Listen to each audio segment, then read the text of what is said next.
I was a mean teenager.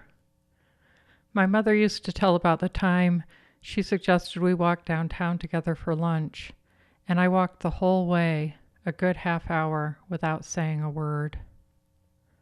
Although I became more civil in later decades, we were never truly close. As a child, I wanted a mother who would cook Betty Crocker recipes for dinner or lay out school clothes on the bed for my sisters and me in the morning. But she didn't enjoy cooking or housekeeping. She would much rather read a novel. My mother loved language. She knew all there was to know about grammar, and she liked word games. 7 years ago, my mother died of a form of Parkinson's. Before she died, I spent about 6 weeks caring for her at home, along with my father. She did a beautiful job of dying. She talked openly about what she felt. I don't want to be in this body anymore, but I'm not ready to leave my family yet, she said at one point.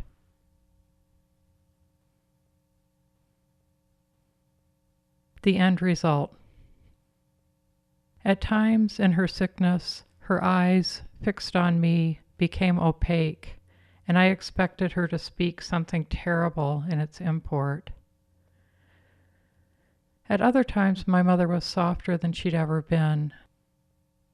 I would lie in bed beside her, something I had never done. She said, "I have the best daughters anyone could have." I saw my opening. I haven't always been a good one. After the smallest pause, she said, "I'm pleased with the end result." It wasn't funny except in that quiet way she could be funny with words, a humor I didn't recognize until it became prominent as the bones in her chest, her cheeks. Pleased with the end result. There was no better architect of diction.